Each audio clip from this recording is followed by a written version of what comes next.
Tuesday Drive. Nowra is a decent-sized town, wouldn't you say? And for most people, there's a good number of supermarkets that we can all visit and go ahead with our weekly shopping. And of course, in some instances, we can visit 3 major supermarkets in only a matter of minutes. Well, there's another small supermarket that you may not have heard of before called the Nowra Community Food Store. And sadly, it was on the verge of closing its doors, which would have been an awful shame because it was bringing much needed support to people in our community that are doing it tough, especially during these times of uncertainty. Now, you may know Gemma Tribe as the president of the Shoalhaven Business Chamber, but she's also putting on another hat, and she joins me now on Tuesday Drive to tell us more. Hello, Gemma. Hello. Now, for those that haven't heard of the Nowra Community Food Store, what is it? It's basically a low-cost grocery store for low-income earners. So people who are on the pension or just doing it tough, it's a place to go and get a whole range of grocery items for the pantry, frozen foods, fresh foods, baked goods, you name it, all for very, very affordable prices to provide nutritious food for our local families who, as I said, perhaps doing it tough. Now, as I mentioned before, like some people may not have heard of the Nowra Community Food Store before, but it's actually been going for quite a number of years, hasn't it? It has. So Helen and David Esdale started this in their home in Bomaderry 16 years ago. Wow. It grew from there. 8 years ago, they took out the current premise, which is next to Vinnie's on the highway at South Nowra, 158 South Nowra, and they have just grown from strength to strength since then. They've just got an incredible heart to help people out, and Helen has donated her time all these years and left quite an incredible legacy. She's now retiring to care for her husband David, who's not well, and she'd been putting the call out for a while to try and get someone to take it over, essentially, so that they didn't have to close their doors and put the staff and volunteers out of work. And so essentially this is why the store was going to close, because she just couldn't commit the time there anymore. Yeah, as she said, she's run out of steam. She's in her 70s and just, done an incredible job over the last 16 years with all the other things that she does in the community. She was looking for a charity to take it on. Australian Mercy has a Shoalhaven chapter that Helen's part of that they have backed them all these years.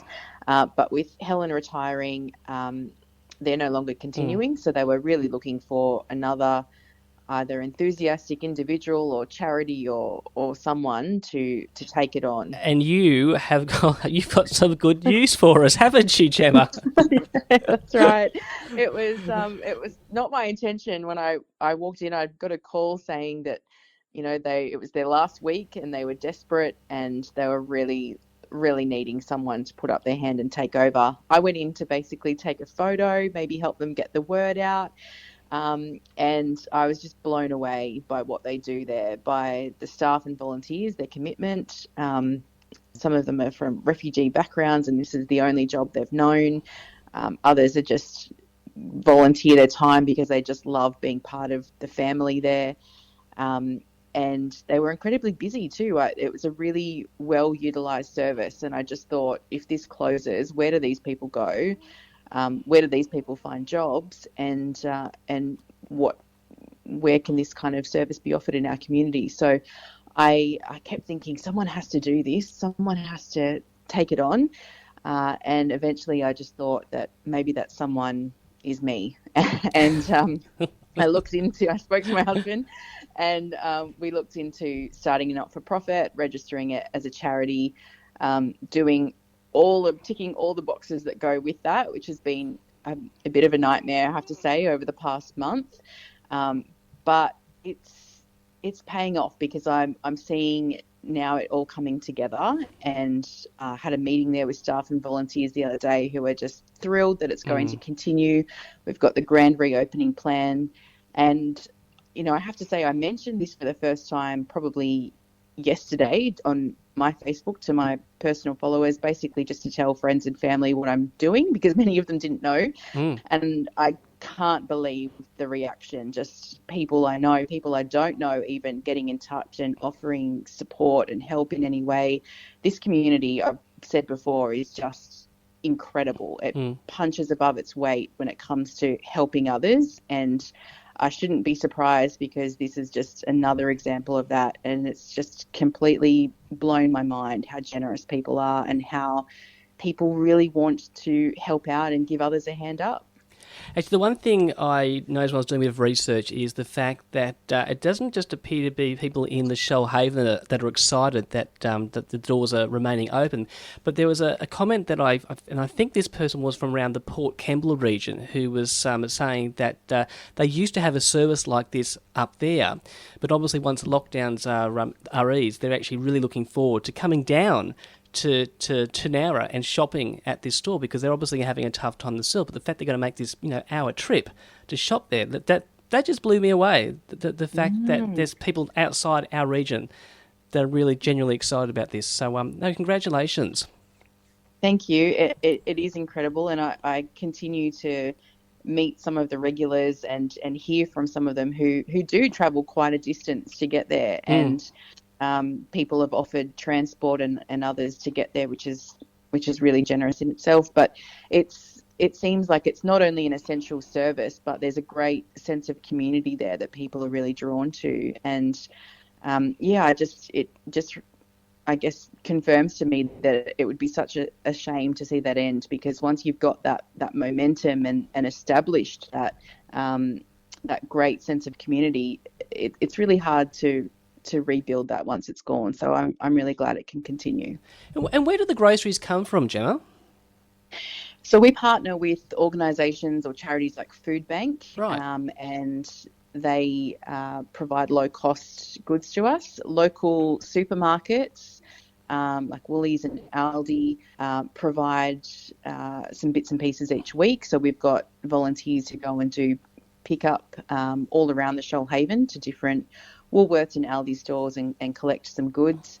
And there's opportunities for others, I guess, too. I'm really hoping that in bringing my business background to this, that we can partner with other businesses who might like to donate goods or products and partner with us in some way.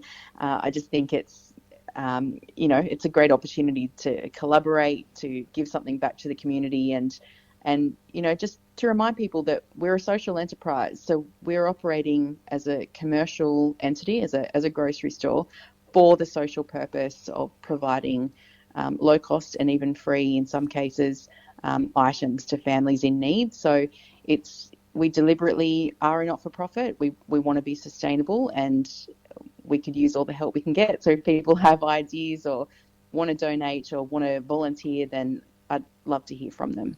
Now, if someone does want to volunteer, what's the best way to get in touch with you guys? Probably through our Facebook page at the moment. So Nowra Community Food Store is on Facebook, and we've started to put some updates on there. People can find our contact details or messages through that platform. And keep an eye on it too. Follow the page and keep an eye on it for all the different updates and new things that are coming up, because hopefully we can just continue to grow this service. Now, just quickly too, say someone that regularly shops at one of the major supermarkets in town, can they just pop along to the Nowra Community Food Store, or is there a stipulation of who can actually shop there, Gemma?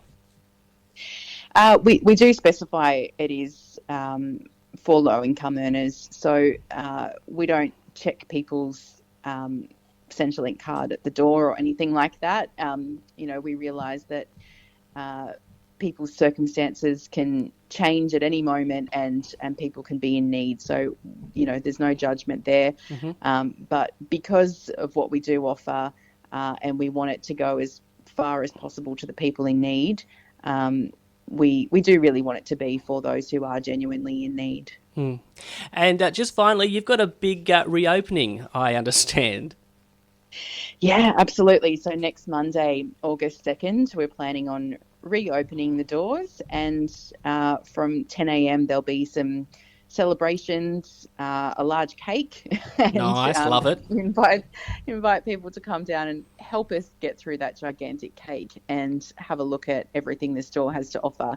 So if you or someone you know are interested in coming down and having a look, please do come and check it out. And if you know someone who could really benefit from this service, please give them the details so that we can help them out. Well, that's the plan with our chat today, Gemma. Thank you so much for having a chat with me. And a big thank you also to the volunteers down there. I really hope the grand opening goes off with a great big blast. Thank you very much. We're very excited, and we'll have Helen there, and I'm sure it will be quite emotional as well in many ways, but it's going to be a fantastic day, so thank you.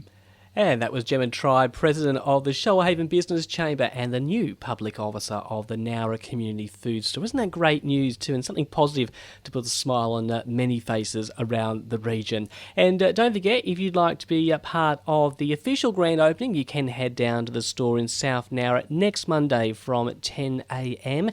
And if you're interested in volunteering, head to the Nowra Community Store Facebook page. And if you are a volunteer down there already, I would love to hear from you. What's it like down there?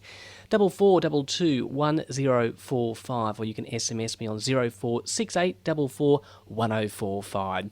You're listening to Tuesday Drive. My name's Stephen White, and you're on Triple UFM. This is Tuesday Drive.